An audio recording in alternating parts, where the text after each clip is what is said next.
శ్రీ మహాగణాధిపతయే నమః. శ్రీ గురుభ్యో నమః. కార్తీక మాసంలో 30 రోజులకు గాను 30 కథలుంటాయి. అందులోని మొదటి కథ.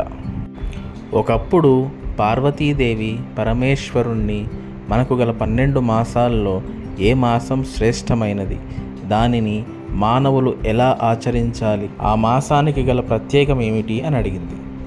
అప్పుడు పరమేశ్వరుడు, పార్వతీ, మాసాలలోకెల్లా శ్రేష్టమైన మాసము కార్తీక మాసము. పూర్వం ఒకసారి వశిష్ఠుడు జనక మహారాజుని కలవటం కోసం వెళ్తాడు. అప్పుడు జనక మహారాజు వశిష్ఠుణ్ణి గౌరవంగా ఆహ్వానిస్తాడు. అప్పుడు జనకుడు వశిష్ఠ మహర్షిని, మహర్షి, తమ రాకకు కారణమేమిటి అని అడిగాడు. దానికి వశిష్ఠుడు బదులిస్తూ, ఓ జనక మహారాజా, నేను కార్తీక మాసంలో 30 రోజులు లోక కళ్యాణం కోసం యాగం చేయాలని నిర్ణయించుకున్నాను. దానికి గాను నాకు 1 కోటి నిష్కాసములు కావాలి. దానికోసం నీ సహాయం కోరి ఇక్కడికి వచ్చాను. దానికి జనక మహారాజు సంతోషించి వశిష్ఠుడు అడిగిన 1 కోటి నిష్కాసములు ఇవ్వడానికి సిద్ధపడతాడు. కానీ కుతూహలంతో జనకుడు వశిష్ఠుణ్ణి కార్తీక మాసం విశిష్టత చెప్పమని అడుగుతాడు. అప్పుడు వశిష్ఠుడు ఇలా చెప్పసాగాడు. మనకు గల 12 మాసాల్లో కార్తీక మాసం చాలా శ్రేష్టమైనది. నా కార్తీక సమో మాసః అని శాస్త్రం.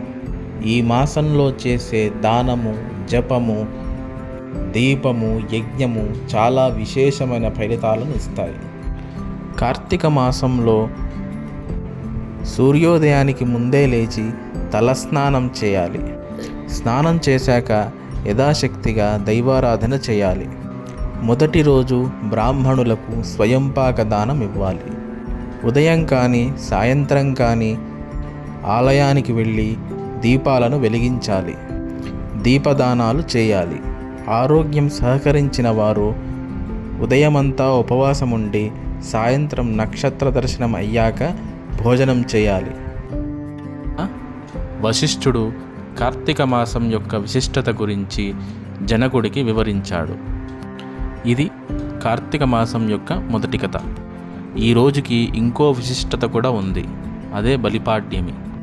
విష్ణుమూర్తి వామనావతారంలో బలిచక్రవర్తిని పాతాళ లోకంలోకి అణిచేశాక బలిచక్రవర్తి విష్ణుమూర్తిని 1 కోరిక కోరుతాడు. అదేంటంటే, సంవత్సరంలో 1 రోజు భూలోకంలో సంచరించి రాజ్యపాలన చేయాలని కోరుతాడు. దానికి విష్ణుమూర్తి అంగీకరించి కార్తీక మాసంలో శుక్లపక్షంలో పాడ్యమి తిథి నాడు పాతాళలోకం నుంచి భూలోక సంచారానికి వచ్చి రాజ్యపాలన చెయ్యి అని వరమిస్తాడు. అందుకే ఈరోజు బలిచక్రవర్తి పాతాళలోకం నుంచి భూలోక సంచారానికి వస్తాడు. అందుకే ఈ రోజుని బలిపాడ్యమి అని అంటారు. స్వస్తి.